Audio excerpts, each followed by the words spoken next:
Good afternoon, everyone, and welcome back to another episode of Voices of Resilience. My name is Nathan Hofer, and I am with the Lost&Found Association. Lost&Found, we are an organization that we seek to build resilient communities and people, fostering the notions of compassion, understanding, and inclusion. We have a vision at Lost&Found that we want to see. We don't want to have any young adult contemplate, complete, or live in a world with suicide. So we envision a world where we can put a stop to that. And we do so by building resilience and connection.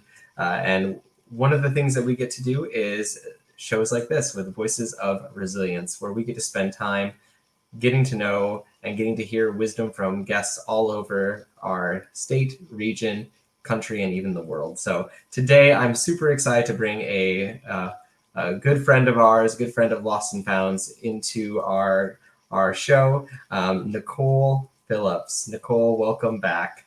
Thank you. You mentioned wisdom, and I did not know that was on the agenda for today. Well, so everyone has different things they bring to the table. I don't bring that usually. So, yeah.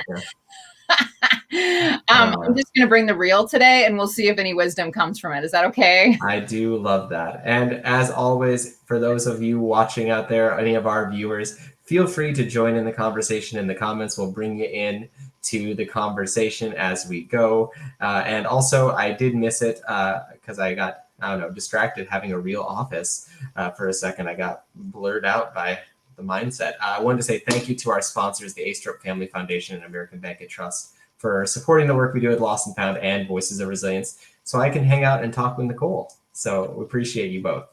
And Nicole is a kindness expert, everyone. She has been one of these folks that we work with on several projects. We've done events, activities, and she's even popped in on random Voices of Resilience calls when we've needed her. Her and some of her kindness team members, in particular Sarah Tashin.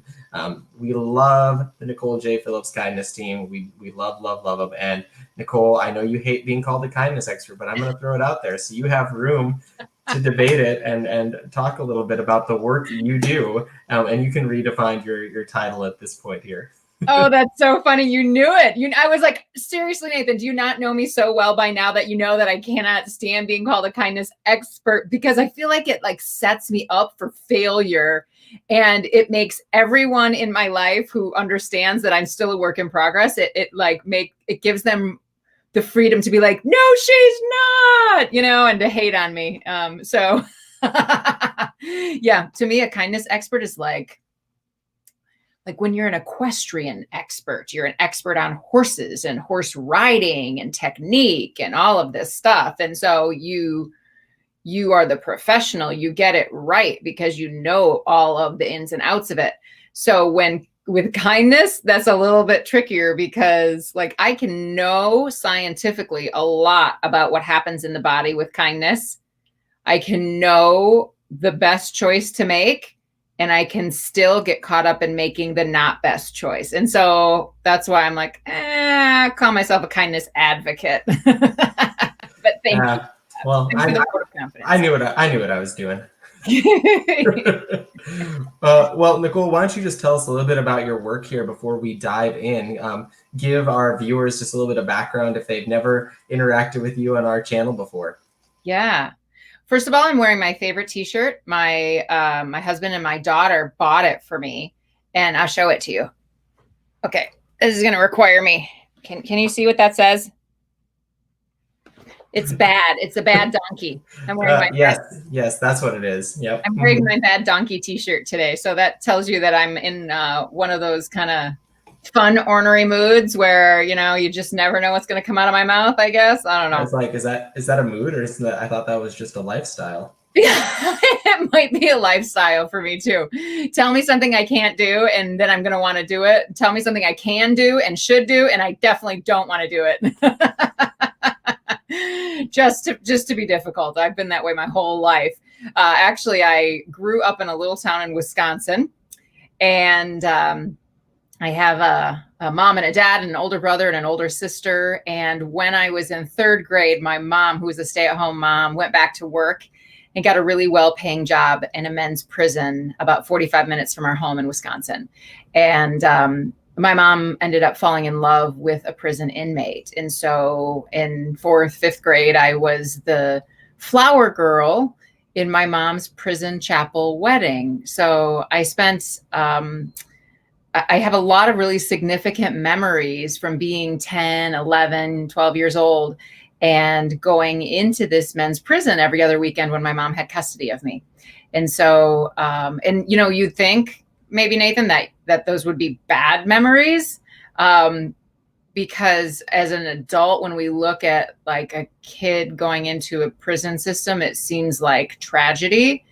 And I didn't feel that way about it at the time. I really kind of thought it was cool because I got to do something that nobody else got to do. There again, the bad donkey comes through, right? Like, so it didn't bother me, and it was very cool to see the inside of this prison and to be able to experience, you know, the click of the doors locking behind you and the stamp they put on your hand to make sure that you're supposed to go in or go out, and all of these other restrictions they put into place were really fascinating, very interesting to me as a kid. And it wasn't until my mom's husband was getting out of prison and I became a teenager, and it wasn't until about that time that I realized that, you know, this is different, and maybe different isn't good. Maybe this is something I should be ashamed of. And so I definitely had some really big feelings there. And in 8th grade, I ended up trying to kill myself. After that, I basically pulled myself up by my bootstraps and said, you know, if I don't feel well taken care of by other people, I'm going to take good care of myself. And that didn't mean good care as in I'm going to make good decisions. It meant that I was going to just be in charge of me, you know, like nobody else gets to be in charge of me. And that's a little bit of the orneriness that we still see now, Nathan, is like, this is the way that I'm going to do it because this is the way I want to do it.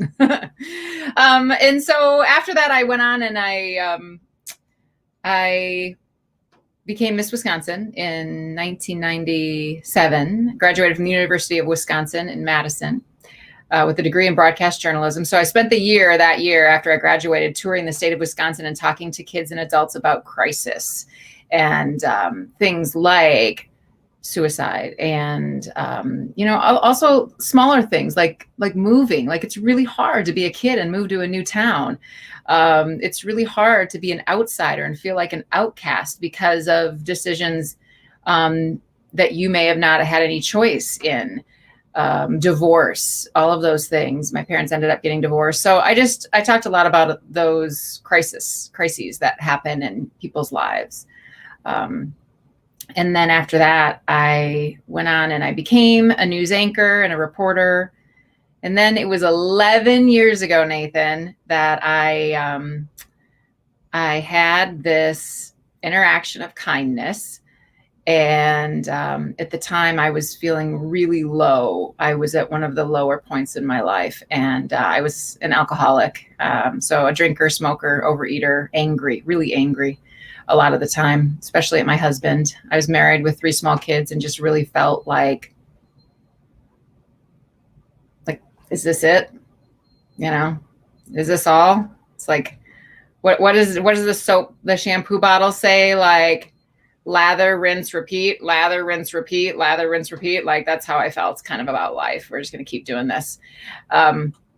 And so I had this interaction with a young mom, and I ended up giving her a little bit of money, and it lit something up in me that I had never experienced before. And I had this high that came from a good decision instead of one of the bad decisions, one of the self-medicating decisions that I had been trying to make. And I just thought if everyone knew what this felt like, everyone would want to try it and kindness would be contagious. And so from there, I kind of went on this quest of kindness, and it wasn't overnight, but I started writing a newspaper column that now runs in newspapers in North Dakota, South Dakota, and Minnesota. And from there, we put that into a couple of books. And then I started a show called The Kindness Podcast. And, hopefully we're starting a new TV show in the Sioux Falls area, in the South Dakota area this spring. And so it's just all of these things kind of built onto each other, one after another, slowly, but with definite levels of improvement. And within that first year, just the first year of being really intentional about kindness and really having it at the forefront of my mind so that I could write about it for the newspaper column, within that first year, I had totally quit drinking and quit smoking, lost 30 pounds, fell in love with my husband.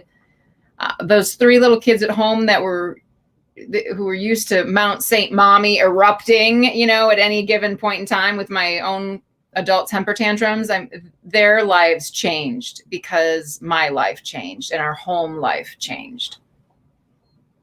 So that's my humble little story. Well, it's a wonderful story, and I think it lends itself greatly to the topic of our discussion. There's a reason I asked you to join me today for New Year's Eve.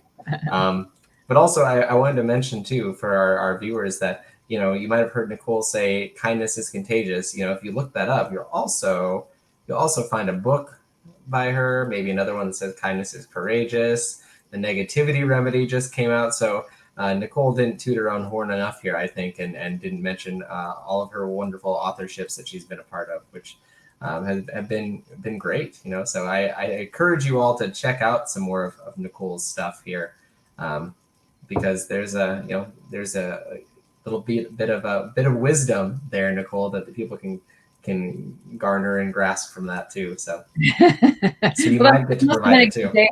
It's been a good day for me when I put wisdom out there in the world, right? Hey, must have worked out. Yeah.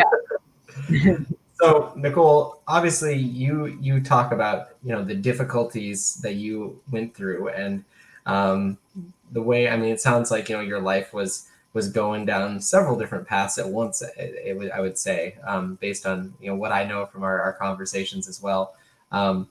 So to me, I think 2020, I don't know if you've been aware, it's been a year.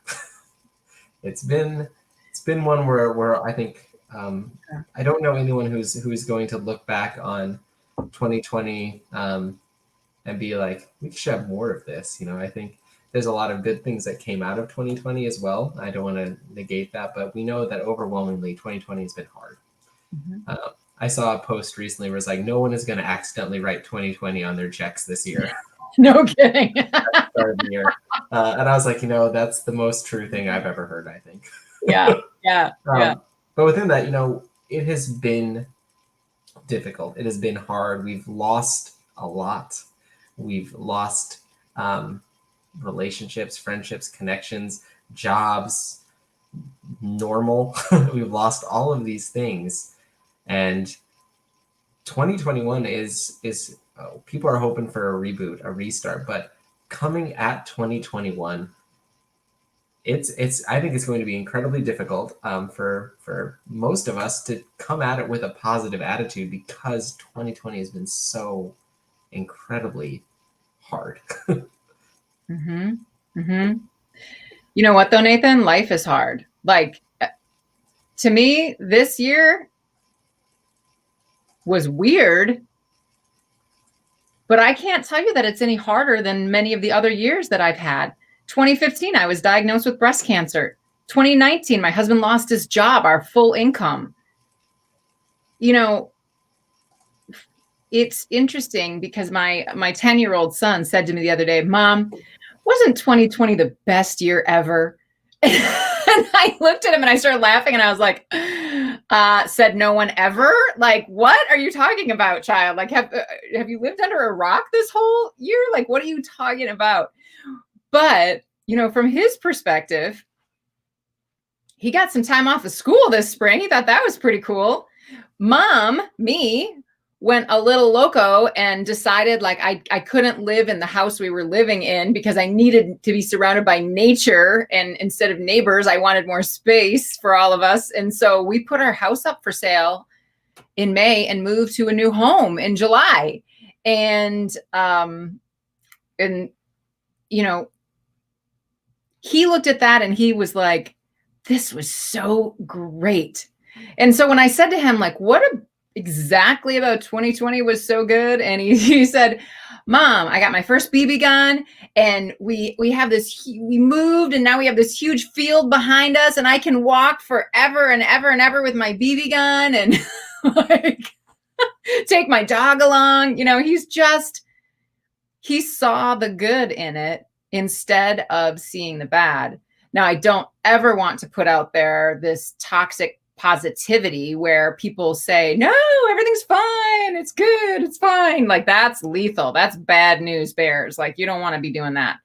But at the same time, why do we have to look back on the year and say, it just sucked? Why do we have to blanket it with that? Like, why can't I say, Nathan, what are the 5 most amazing things that happened in 2020 to you? And why can't you hold on to those going into 2021 and saying, there were 5 amazing things that happened in 2020. I'm going to build on those into 2021, and amazing things, good things, great things are coming. Like, to me, that's not toxic positivity. That's setting yourself up for success. So with your experience, with your knowledge, with your, like I said, your just perspective on things, how do we go about seeing those good things? Because I've said this often this year. It's like, there's a lot of incredible things that have come out of this year. And you and I have bounced messages back, Sarah as well. And one of those things was this relationship with the kindness team. I'm super grateful for that and thankful for those connections. But it is hard for people in general, myself included, to sometimes be able to focus on the good when there is so many things that I feel like we're primed to focus on the negative. If it's a survival mechanism, if it's something else, So I think that it's like the things that, that's why, your husband's a coach. I'm sure he said something like this, that we learn more from our losses than our wins. He just wins, so he doesn't matter. Who cares? He just says, I'm not interested in learning from losses. I'm interested in creating more wins. But yes, most would say I like him. I like him. But there's a reason why other coaches might say that, because you remember those things. They're more tangible. So right now we're in a spot where I think a lot of folks out there haven't had the time to really sit and process and focus on what the good is, what the good could be, because there's just been I don't know everyone's story, but I know we're in a time where it's been, like I said, a lot of things that have been piling on and on people. And so what kind of advice, input, direction can you give to people to help them see the good as they enter 2021? Because we know New Year is always a time where I was like, I'm going to start something new. So what can we do to give them the motivation, the gumption to focus on the positive here? Well, and I'm with you. I am all about practical application. Like, if you can't tell me something to do in my life to make my life better, then please don't tout these, great words of wisdom, because they're beautiful and they make you feel happy for a moment, these wonderful phrases or a beautiful song. I love those things. But for the way my brain works is that I have to have a practical application. I need to be able to say, this is what I need to do to get from this point to this point.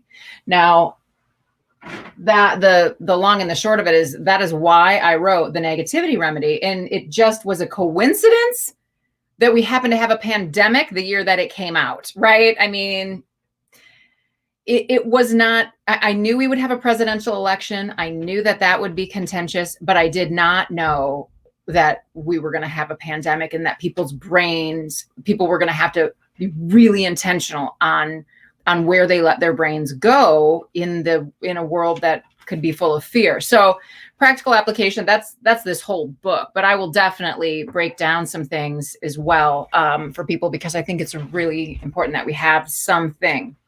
Now, for me, I really stumbled upon this whole idea of what is the negativity remedy and what are those practical applications, I stumbled upon it because 10 years ago, here I am in this place that just hates life. I have everything I could ever want.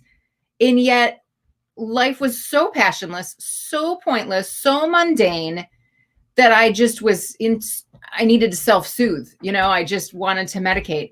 And so when I got that first taste of kindness, I thought, wait a minute, like what just happened here? And so I chased that. What was that high that I felt from that first taste of kindness? And if I just do acts of kindness, like, is that enough to like make me feel happy all the time?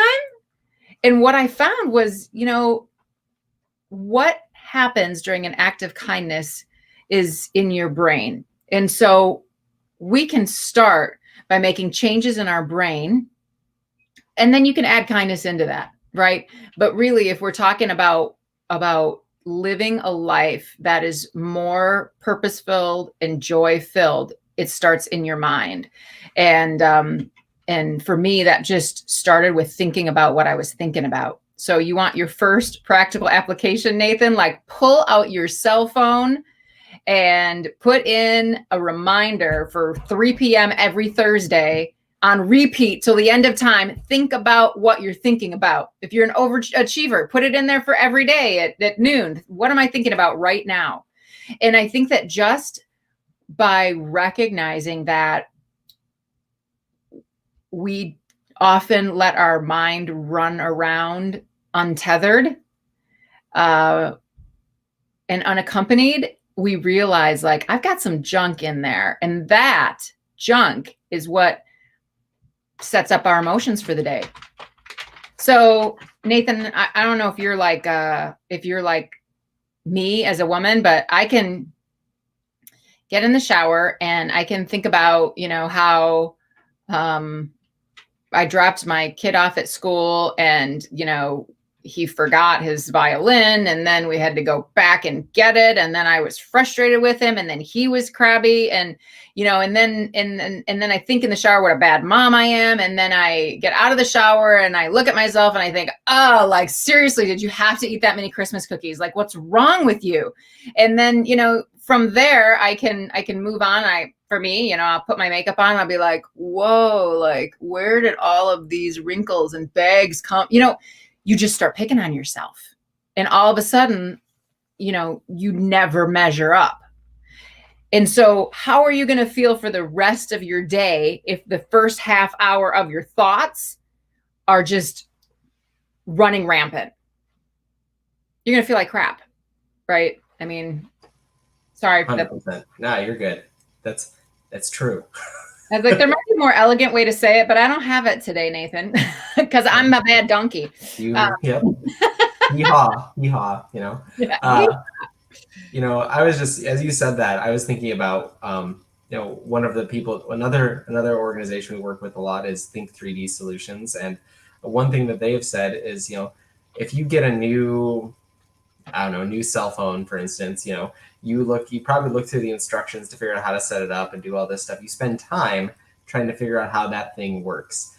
Why don't we do that with our brain, with our mind, when we're thinking about our thoughts? Because our brain is, this amazing tool. And then subsequently, I've heard this from Bonnie and Tamian. I've heard this from lots of people as well, but their, Think 3D still, connection there is, how you talk to yourself in here. Is that the way you talk to someone out there? Like, the things I say in here, what I say to you, probably not, And so it's just really powerful that you said that, because I think our thoughts have so much connection there's so much power over us that we lose sight of that so easily. And quick shout out here, we got our guest next week, Wendy Dooley. Just shout out here, just trying to be realistic, knowing we have hard days ahead, but focus on the good first and foremost. Yeah. Awesome, Wendy. Awesome. Yeah. Well, and there's a step 2 to this practical application, Nathan, which is step 1. Think about what you're thinking about. Like, just begin to step into your own mind and think about where your brain is parked.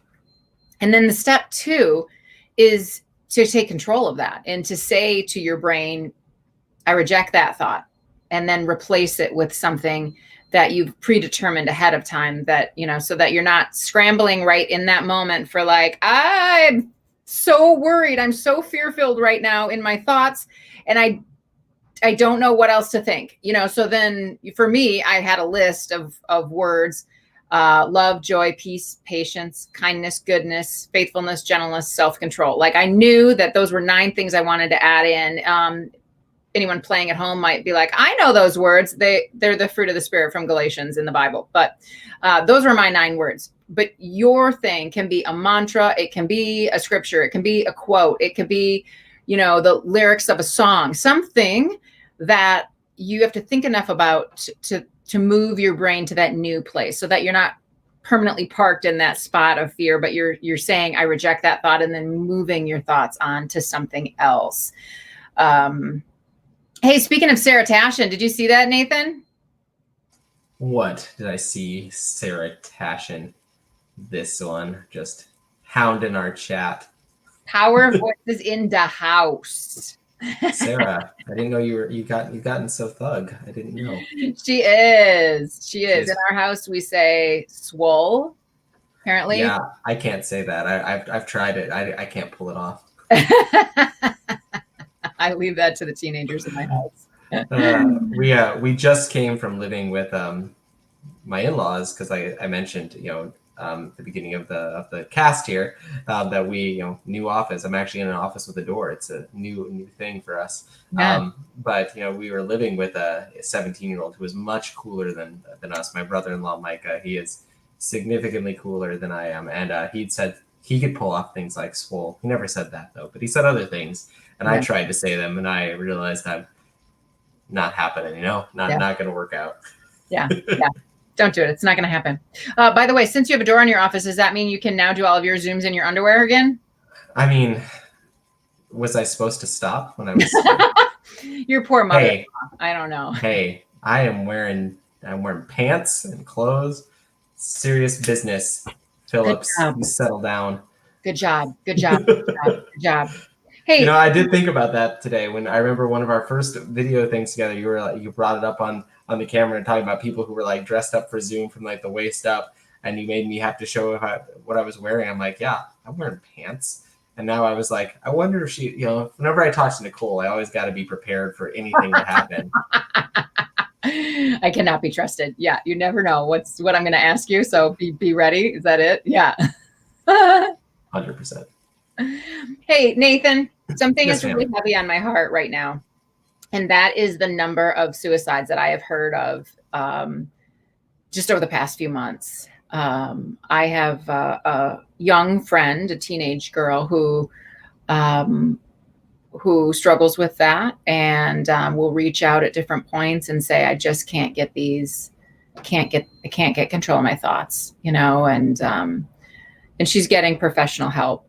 But every time I talk to her, I think about what I want to say to anybody else who's listening out there right now.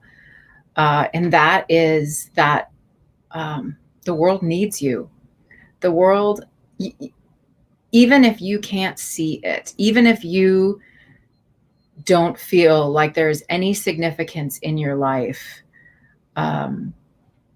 you are the only you. And whatever you're going through right now is temporary. Whether that's, COVID-related issues, job-related issues, relationship-related issues, financial issues, it can be anything, and they can feel so unsurmountable. And I can tell you, when I was in 8th grade, I could never envision a time in my life where I would be an adult with anything to give the world. Never. And even as an adult, there were times when I thought, I'm taking up space. I've got nothing to give the world. And so if any of you are watching and you have any of those thoughts, please know that all I want to do is cast a vision for you and for your future that's different from what you can see for yourself. And so if you can't see it for yourself and believe in it for yourself, allow me to just tell you there's more to come, and it's good. Thank you for sharing that, Nicole. Obviously, that is an area near and dear to my heart. It is the reason this is what Lost and Found is about. Is we envision, like I said at the beginning, a world without suicide, a world without self-harm, and it doesn't happen in a vacuum. And as you mentioned, this pandemic, the offshoot has been that we've seen a significant amount of mental health issues arise. We've seen suicides increase. Part of that's because of isolation, all sorts of other things, but loss, fear, anxiety, depression, all of these things stem. They don't happen in a vacuum. They're all tied to something. But as we look forward and we're talking about a new year, looking for gratitude, is one of the things is that there are communities of people around there. We know that social media can be hard to connect with and engage with, and often it has a lot of toxicity, but there's also a lot of room in there for finding people who think like you, people who you can relate to and connect with, and find times to use calls like this. This is obviously we're streaming, so you don't maybe want to stream every call you have, but maybe you do. I don't know. But Zoom, all these other things that we have out there, Google Meet, things like that. Yeah, we're tired of them. I get it, but there are people who care about you. There are people who care about those in their network, and even people who they never met. There's obviously your heart is full, and you want that's on your heart, and you're sharing that. So I encourage people as we. This isn't me. I'm not supposed to be talking here on this call. This is your thing. I'm interviewing you. No. But at the same time, as you look ahead to 2021 for gratitude, let's find connections. Let's find ways to be connected, connect with people, with your community. And as always, if you are struggling, like Nicole said, there are so many things that you can do, resources you can tap into to get help. I'm going to just plug my friends at the Helpline Center here in Sioux Falls. The Helpline Center is one. You can connect with, telehealth. You can use texting and talk to someone through that. Text for Hope is something that the Helpline Center does. So, just connect with someone, because, at the end of the day, there are people out there who care about you, even if you don't know them, and they want to help. So if you're struggling, if you're having a hard time, 2021 is a great year for us to destigmatize mental health. It's a great year for us to be thankful that we have communities of support and be able to connect with one another. So obviously that's something that's big on my heart as we enter 2021 is let's build some networks. Let's build some space. Let's build some communities that we can lean on one another in. Yeah, I started therapy a couple months ago, and it was really interesting because I didn't know this, but I wasn't sure why I wanted to do therapy as a patient. I couldn't pinpoint exactly what was off, or even if there was anything off. But I reached out to somebody who's awfully good at what she does, and I found out that our health insurance paid 100% of visits, and it was through the end of 2020. And so I was like, sign me up. Like, I will worry in 2021 whether or not, we can afford to continue to do this. But right now I'm taking every free session I can get. And that was a benefit. That was a resource that I didn't even know existed through our insurance. I don't generally read a lot of the mail that comes in. I kind of glance and throw. And so if you want to get a hold of me, I don't know, you better leave me a voicemail, because I'm probably not going to read what you send me. No, I will.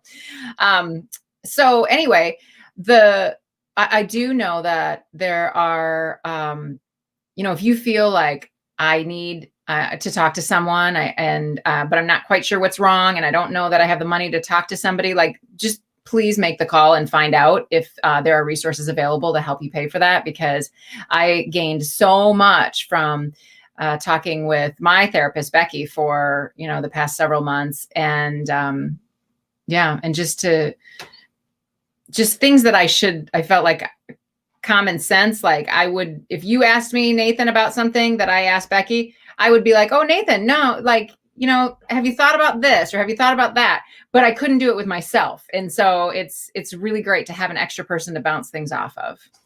Yeah, there's something very powerful about having someone who is completely and utterly, they aren't invested in you in any other way. They are going to give you, their viewpoint that is unbiased and focused on your well-being, and that's a special thing to have in your life at any point. Someone who cares about you enough to tell you how it is. Yes, absolutely. And as we're talking here, obviously we're bouncing around ways to be grateful and thankful as we enter 2021.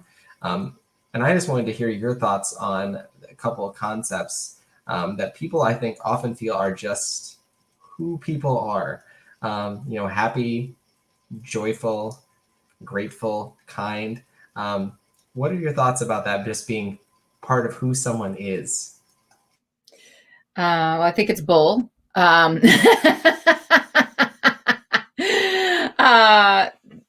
think I'm a glass half full person, and I fought for that. And it's not a matter of one day I woke up and I decided I'm going to be a glass half full person. I'm going to look at everything positively. It wasn't that. But what we find is like, it's a million little things. It's a million little thoughts. It's a million little doing the next right thing, thinking the next right thought, rejecting the negative. And you do it over and over and over again. And it's really cool, Nathan, because we retrain our brains every single day. Every single day, we're creating new pathways in our brain. Like this is a scientific researched fact, right? And so Dr. Brad Bushman out of Ohio State did some great research about anger pathways in the brain, and how, if you show anger, if you express anger, you teach your brain how to get to those anger pathways faster in the future. But the same thing works with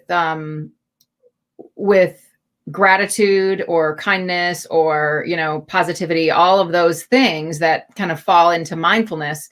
And it's amazing because when you take the pause today before expressing that anger, when you hold your tongue for a moment, when you're thinking a judgmental thought about someone, and then you say to yourself, you know what?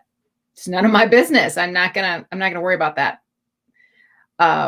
Those are all the teeny tiny million little things that happen that lead to big building blocks, where all of a sudden we can look back over, 1 month, 3 months, 6 months, a year, and we can say, I really am a different version of the person I was. I got so good at being negative. I was like the queen of negativity, Nathan. Like, my husband is a basketball coach. He should be super good at 3-pointers, right? Like, he played basketball. He should be really good at it. And yet he could take his socks and he can shoot them into the laundry hamper across the room and miss 90% of the time. Like, what is that? What was your record when you actually had a ball in your hand? Because it sucks now with socks in your hand. And so it's those were the sorts of things that would just set me up. Like, I felt like it was intentional that he was missing so that I would eventually have to go pick up those socks. And then, like, he would fill up the ice cube tray and he would do it wrong because, there's a right way to do it, which is my way. And so, like, he would take an ice cube out and then he'd immediately fill it up. Well, I'd go pull the ice cube tray out and then, go to crack it and water would fly all over. So that's the wrong way to do it. Right. And so I kept feeling like when people didn't do things to my expectations or the way that I wanted them to do them, I started feeling like it was a personal offense. And then we have just opened up a big can of worms, because now all of a sudden we're not only offended in our home, we're offended when we're behind the wheel. We're offended when we're at the grocery store and somebody accidentally doesn't move over their cart for us. We're offended at work. We're offended by the emails we get. We're offended by the social media we see that somebody else got to do something that we didn't get to do. And all of a sudden that's offensive toward us. And so the flip of that is what I'm talking about. The flip of that is making little tiny decisions, one after another, day after day after day, that will teach your brain how you want to operate in this world. And that it's not the anger pathways. It's a place that doesn't automatically go to the negative, thinking something's bad or fearful or wrong, but instead says, what's that about? And you'll be shocked. I was shocked when I realized how quickly my brain would veer toward the positive instead of the negative.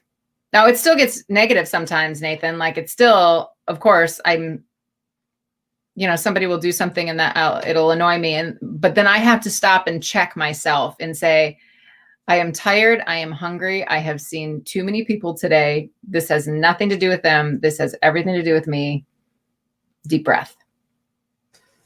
And as I kind of knew what your answer would be, because I wanted to prime you for it, because I knew where we were going to go. And I do want to give a quick shout out to two folks that I know that also think about that very closely. Addie Graham Kramer, and once again, Wendy Dooley popping up in the chat here. Past guests, future guests, both who have been through some incredibly difficult things and have chosen to be joyful and look on the positive side. So if you want to hear their story, look back on Addie's in our lists, and join us next Thursday for Wendy's. But it is a choice. I think about it from the perspective of, like, when you buy a car, like, all of a sudden you've never seen that car out on the road before, but now you only see that car. Yes. Yeah. I don't know. And I got back when I was in college and I bought an Impala because that was what I got. That thing was awesome. Just going to say it. It is very much not functional anymore. Still at my parents' farm. Poor little buddy. He's gonna ride it out till he dies completely. But I remember, like, I haven't seen any of these cars really. Like, I never see them, and now I saw them everywhere. I'm like, have they always been here?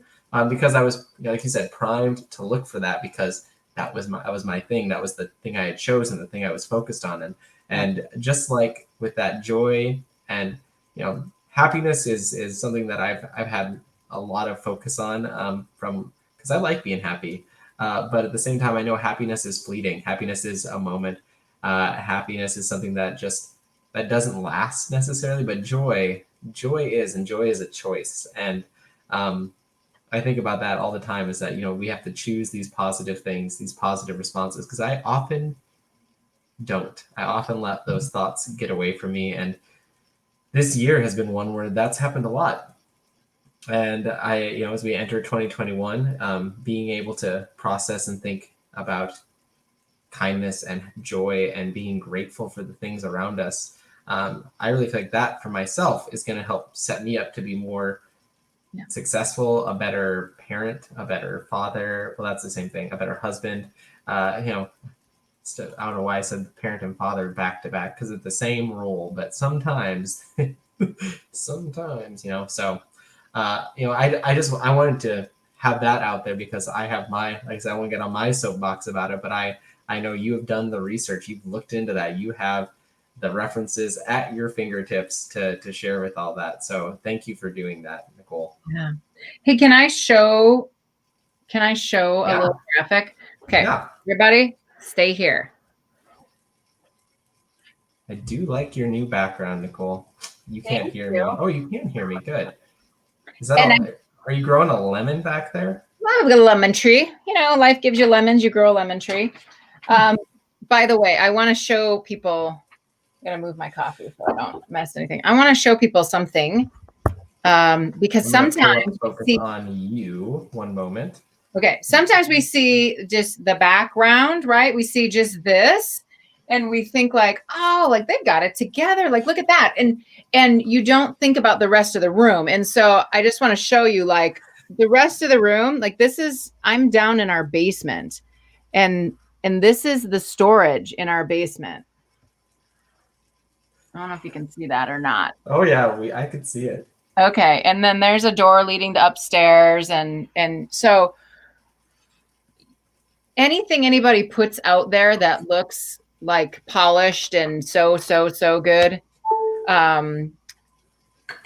it's all half true. Okay. So let's just believe that you are not any worse off than anybody else out there. Like, you doing you is awesome and it's great. So I just want to show you that, but that was not the graphic that I wanted to show. Here's the graphic that I wanted to show.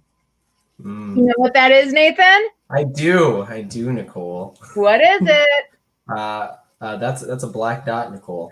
It's a black dot. And this is my favorite thing, because when we talk about practical applications for things, this black dot to me is like, boom, like it sticks with me. And I'm hoping it will stick with your viewers today too. And here's what it is. In our lives, we all have the black dots, right?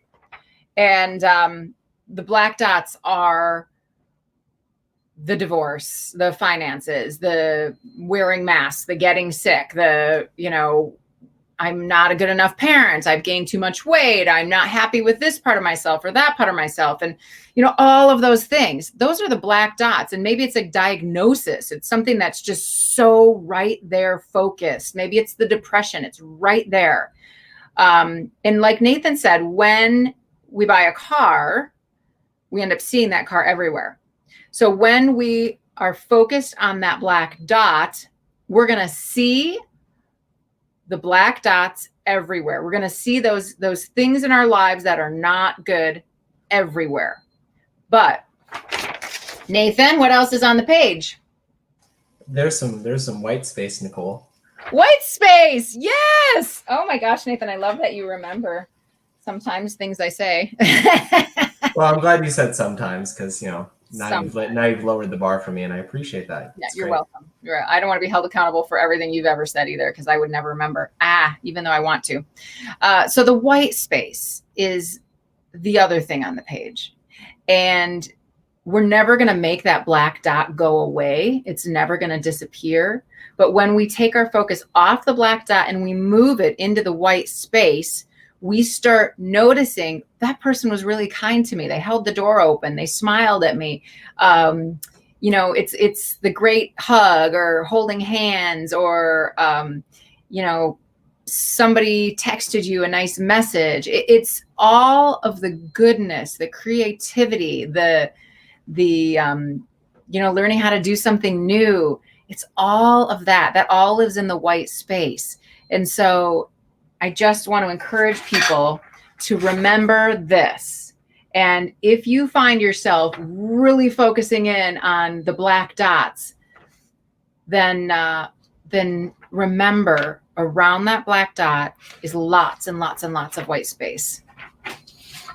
I love that. That is a great visual. And, a reminder too, as we enter this new year tonight, we'll see if I stay up to see the ball drop. I don't make any promises. Thank goodness Netflix has the version where you can watch it happen, because I might not just be doing it for my kids, might be doing it for me.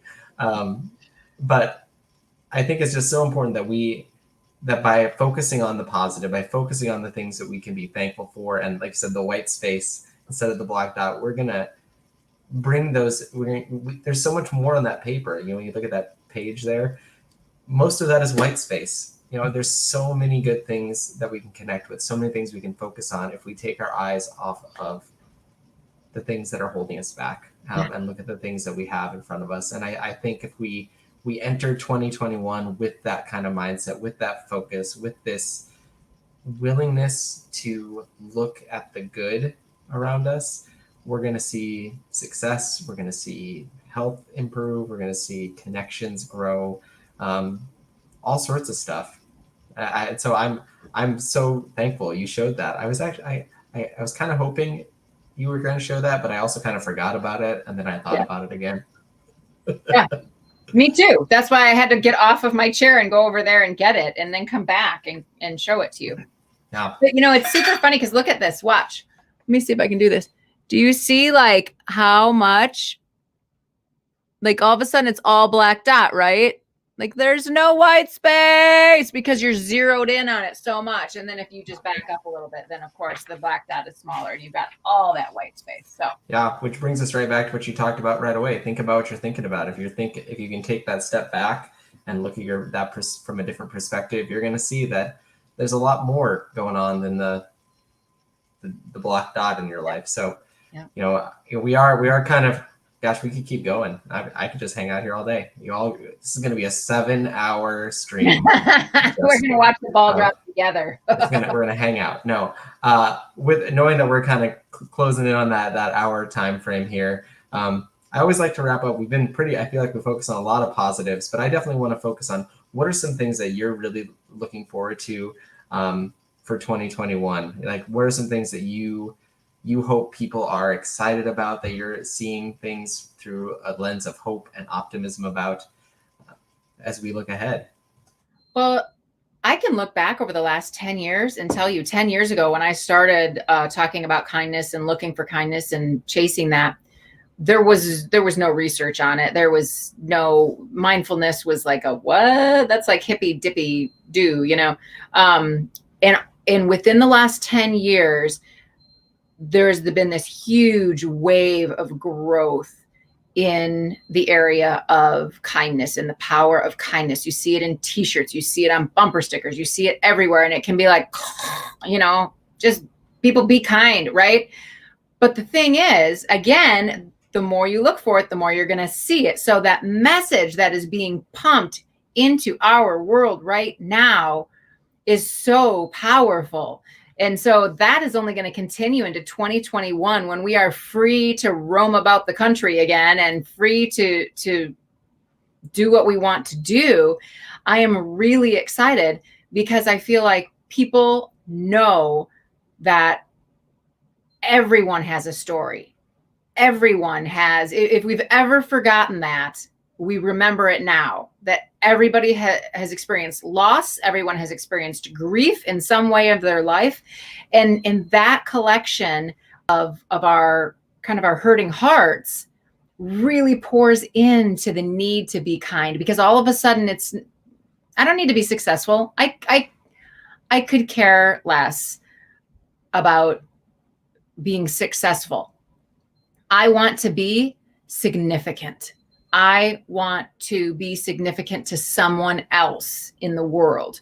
And that is a whole movement now that's happening through kindness. And so I'm really looking forward to what 2021 is bringing. I'm starting 2021 by writing a new book. So I will be working on that. And for everybody else out there who is sitting on the edge of a really big dream and thinks, I wonder, but I probably can't, and I'm probably too tired, and I'm probably too weary, and I probably don't have the resources. Like, if you're standing on the edge of the cliff and you're terrified, yes, do it. Do it. This is your time. I love that. And, as we talked about things that you can learn and develop, as I would feel remiss if I didn't mention that resilience is something that we can build, and we probably are going to come out into 2021 more resilient than we've ever been. Yes. To bounce back from things. And so that's something that I, for one, am looking forward to in the new year, is seeing how myself, others around me, and just the world in general bounces back from this stronger, better, and more passionate than ever before. Yeah, we all have a resilience that we never knew we had until we needed to exercise it. And so we've got it. It's not going away now. Love it. Love it. And for all of our viewers, if you want to connect with Nicole, check her out on her website, NicoleJPhillips.com. If you want to connect with us, you can also reach us at resilienttoday.org, or on our social media handles is at Resilient Today on Facebook, Instagram. I believe we're on Twitter. I'm not on Twitter very often. And we are also on TikTok now. That's new. So if you want to see a message from Nicole on TikTok, it's there. TikTok, you don't stop, etc. TikTok, you don't stop, etc. I don't know if that's it. I don't think that's it. So. Oh, that's not my message. I mean, it might be. I don't know. I'm not cool enough for the TikTok. The TikTok. I said it. Yeah, I don't regret it. And I do want to say, like I said, thank you again, Nicole, for being here, and I hope you all will join us next Thursday when we have our guest Wendy Dooley on with the Helpline Center. So that's going to be a really fun one as well. So thank you all. Have a wonderful new year, and we will see you next week. We are compassionate. We are inclusive. We are responsive. And we are here.